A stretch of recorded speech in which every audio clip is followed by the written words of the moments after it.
Okay मेरे भाई, आवाज जा रही है। चलो आज हम करेंगे प्रश्नावली 2.2 बहुपद। ठीक है। प्रश्न संख्या 2। क्या है प्रश्न? क्या है? एक द्विघात बहुपद ज्ञात कीजिए। हमें द्विघात बहुपद निकालना है, द्विघात बहुपद ज्ञात करना है जिसका शून्य का योग और गुणनफल क्रमशः दी गई है। क्रमशः मतलब ये जो होगा हमारा योग होगा शून्य का, और ये जो होगा गुणनफल होगा हमारा, गुणनफल होगा हमारा शून्य का। ठीक है, योग और गुणनफल हमारा यहाँ पे दिया हुआ है।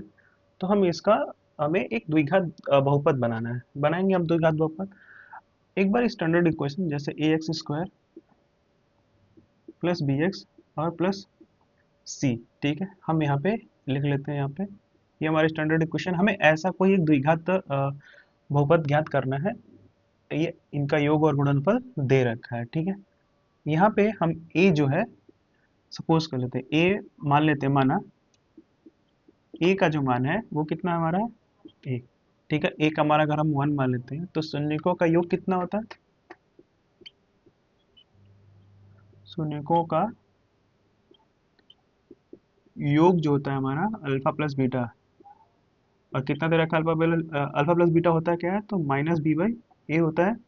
ठीक है, और दिया कितना हुआ ये? 1/4। ठीक है, अब आगे क्या? 1/4 दे रखा है। अब ए बराबर हमने एक रख लिया, माइनस बी बाई ए। यहाँ पे ए की जगह पे हम एक रख लेंगे जो हमने मान रखा है। ए की जगह पे हम 1 रख लेते हैं। ठीक, इज इक्वल टू 1/4। इतना समझ में आया आपको? क्रॉस मल्टीप्लाई करेंगे तो ये हमारा हो जाएगा minus B is equal to यहाँ पे 1/4। ठीक है, अगर हम दोनों साइड माइनस का गुना कर दें तो ये प्लस हो जाएगा और ये माइनस, यानी बी बराबर कितना हो जाएगा? 1/4। हमें बी का मान कितना मिल गया? ए हमारे पास 1 है, बी कितना आ गया? 1/4 आ गया। ठीक है, तो हमने योग से निकाल लिया बी का मान। अब ऐसे ही हम सी का मान निकालेंगे।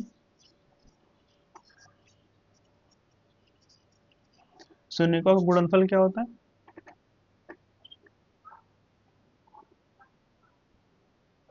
गुणनफल कितना होता है?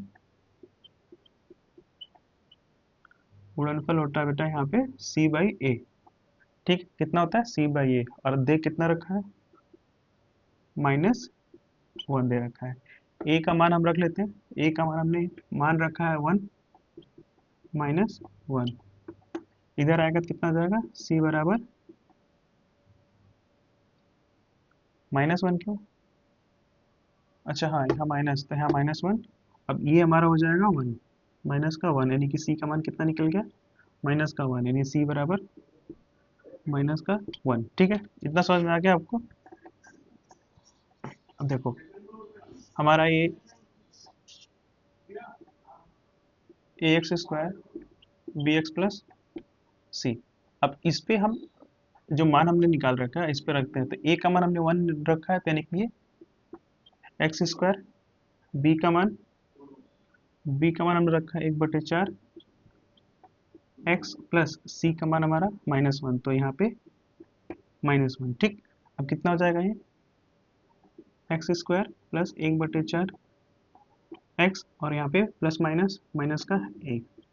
तो ये हमारा बन गया इसका द्विघात बहुपद। बट अभी आप देखोगे तो ये स्टैंडर्ड द्विघात बहुपद नहीं है। ये भी ठीक है, और अगर आप चाहते हो कि थोड़ा एक और स्टैंडर्ड वे में बन जाए तो आप क्या कर सकते हो? यहाँ पे 4 का मल्टीप्लाई कर सकते हो एक एक टर्म में। यानी कि यहाँ पे अगर मैं 4 का मल्टीप्लाई लगा दूँ तो ये कितना हो जाएगा?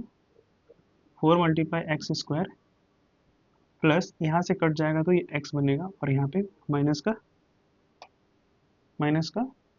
4। ठीक है, -4। ऐसा समझ में? तो हमारा ये बनेगा इस प्रश्न के अकॉर्डिंग हमारा ये बनेगा, यानी कि 4x² यानी 4x² प्लस एक्स और माइनस का 4। ये हमारा बनेगा द्विघात समीकरण पहले वाले के लिए। ठीक है, तो प्रश्न हम संख्या हमने एक देख लिया। इसी लेक्चर में हम सारे कवर कर लेंगे।